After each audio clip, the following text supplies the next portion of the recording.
आइए मैं आज आपको ये संतान सप्तमी व्रत की कथा सुनाऊंगी। आप लोग ध्यानपूर्वक ज़रूर सुनिएगा। सबसे पहले तो मैं आप लोगों को ये बता दूं कि यह पावन पवित्र जो व्रत है ये भादों के महीने में शुक्ल पक्ष की सप्तमी के दिन किया जाता है और बहुत ही पावन पवित्र है कि जिनके संतान नहीं है तो ये व्रत करने से संतान की प्राप्ति ज़रूर होती है। तो जो स्त्रियां नहीं रह रही हैं तो अगर आप हैं तो उन्हें ज़रूर इस व्रत के लिए बोलें और वो इस व्रत को करने से संतान की लंबी आयु भी होती है, उज्जवल भविष्य होता है। तो ये व्रत को हमें नियम पूर्वक ज़रूर करना है। वैसे तो सारे व्रत ही बहुत ही पावन पवित्र होते हैं, ये जो बनाए गए हैं ये सारे ही व्रत बहुत ही पावन पवित्र होते हैं। तो मैं आपको बता दूँ ये व्रत 30 अगस्त दिन शनिवार को है, यानी समझ लीजिए कल ही है ये व्रत। तो आप लोग ज़रूर करिएगा। तो सुबह ही टाइम हमें नहा धो करके ये सारे दिन उपवास यानी सारा दिन हमें व्रत रहना है। इसके बाद हमें शाम के टाइम जब पूजा करनी है तो वहाँ पे हमें माता पार्वती और शंकर जी और गणेश जी की मिट्टी के बना लेना है। पार्थिव शिवलिंग और शंकर जी और पार्वती इस तरह से बना लेना है जैसे आप लोग मेरी वीडियो में देख रहे हैं। इसमें मेन ये है, आप लोगों से मैं बता दूँ कि सारा दिन आप व्रत हैं तो 7 पुए आप लोगों को ज़रूर बनाने हैं अपने लिए और 7 पुए माता जी के लिए, माता पार्वती जी के लिए। तो 7 पुए आप खाएंगे और लास्ट में आप 7 ही पुआ खाएंगे शाम के टाइम जब पूजा करने के बाद, और फिर बाद में कुछ नहीं खाया जाता है। और जो 7 पुए हैं उन्हें आप प्रसाद के रूप में बांट सकते हैं सबको। मेन काम है देखिए इसमें 7 धागे, जो आप चूड़ी नहीं अगर चांदी के बनवा पा रहे हैं तो आप छल्ला नहीं बनवा पा रहे हैं तो आप धागे में 7 गांठें लगा लीजिए और उसे आप बांध लीजिए।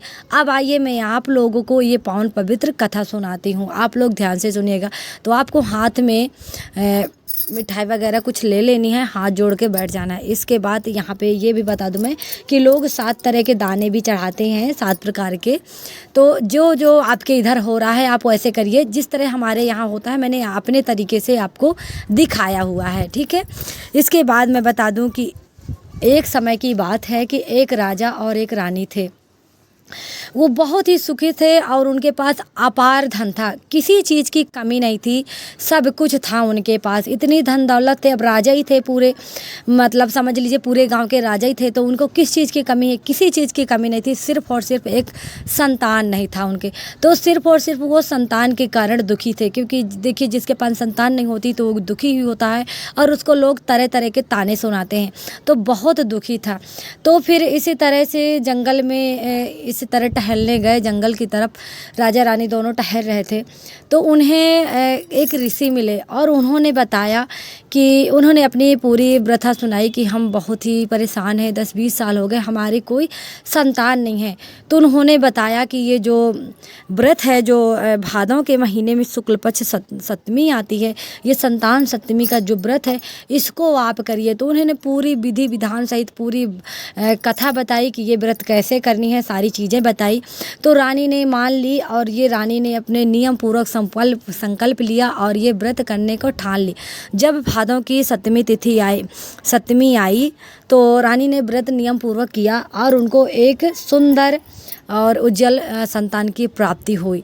जब उन्हें इतने दिनों बाद संतान की प्राप्ति हुई तो उन्हें बहुत ही खुशी हुई और उन्हें अपना जितना भी पूरे राजमहल में, पूरे ही गांव में ढिंढोरा पिटवाया और पूरे नगर जगह करवा दिया और बहुत ही सुख हुई। तो मैं आप लोगों से यही कहूँगी कि जिस तरह रानी को ये व्रत करने से उन्हें संतान की प्राप्ति हुई है, उसी तरह से भगवान सबको संतान दे। जिनकी संतान नहीं है उनको संतान की प्राप्ति हो, और जिनको जिस चीज़ की कमी हो तो ये भगवान जी सारी मनोकामना उनकी पूर्ण करे। तो ये व्रत बहुत ही पावन पवित्र है, आप लोग इस व्रत को ज़रूर सुने और ये व्रत ज़रूर करें और कथा ज़रूर सुने। तो इसमें से आप लोगों को और मैं बता दूं कि ये व्रत बहुत ही, और इसमें देखिए युधिष्ठिर और श्री कृष्ण के बारे में भी कहानी है, लेकिन ये जो मैंने आप लोगों को छोटी सी कहानी सुनाई हुई है तो ये बहुत ही पावन पवित्र है। ये बस व्रत में यही नियम है कि जिनके संतान नहीं है तो संतान की प्राप्ति होती है ये व्रत करने से। तो आप लोग ज़रूर करें। ये व्रत स्त्रियां भी करती हैं और पुरुष भी करते हैं, ठीक है। तो एक इस तरह से मैं आप लोगों को एक कहानी और बताती हूँ, आप लोग ध्यान से सुनिएगा। और इसमें शिव जी और पार्वती जी का बहुत ही देखिए महत्व है इस व्रत में। और गणेश जी उनके संतान हैं, तो इसी तरह भगवान जैसे ही गणेश जी उज्जवल और भविष्य बच्चों का हो। एक मैं कहानी आप लोगों को सुना दूं कि एक दिन महाराज युधिष्ठिर ने भगवान से कहा, हे प्रभु, कोई ऐसा उपाय बताइए जिसके प्रभाव से मनुष्यों का अनेक संसारिक कलेश दुख दूर होकर पुत्र एवं पौत्रवान हो जाए। यह सुनकर भगवान बोले, हे राजन, तुमको बड़ा ही उत्तम प्रश्न किया है। मैं तुमको एक पौराणिक कथा सुनाता हूँ, ध्यानपूर्वक सुनो। एक समय लोमस ऋषि ब्रजराज की मथुरापुरी वसुदेव देवकी के घर गए। ऋषि राज को आया कि देखकर दोनों ने अत्यंत प्रसन्न हुए और उत्तम ऋषि ब्रजराज मातृ वसुदेव के घर गए और ऋषि आया और देखकर दोनों अत्यंत प्रसन्न हुए। उनको उत्तम आसन बैठाकर अनेक प्रकार के वंदन सत्कार किया। फिर मुनि अपने शरीर पवित्र वह प्रसन्न होकर उनको कथा सुनाने लगे। कहते हैं, लोमस ऋषि ने कहा कि हे देवकी, दुष्ट दुराचारी पापी कंस तुम्हारे कोई पुत्र मार डालते हैं, जिसके कारण तुम्हारा तन मन दुखी। इसी कारण महाराज लोमस ने पत्नी से चंद्रमुखी को दुखी रहा करती थी, किंतु उसके संतान सप्तमी का व्रत विधि विधान सहित किया था, जिनके प्रताप से उनको संतान का सुख प्राप्त हुआ था। यह सुनकर देवकी के हाथ जोड़कर मुनि ने कहा, हे ऋषिराज, कृपा करके रानी चंद्रमुखी का संपूर्ण वृत्तांत इस कथा का विस्तार सहित मुझे बतलाइए, जिससे मैं इस दुख से छुटकारा पाऊँ। लोमस ऋषि ने कहा, हे देवकी, अयोध्या के राजा नहुस ने उनकी पत्नी चंद्रमुखी अत्यंत सुंदर थी। उनके नगर में विष्णुगुप्त नाम का एक ब्राह्मण रहता था। उसकी स्त्री का नाम चंद्रमुखी था। वह भी अत्यंत रूपवती सुंदर थी।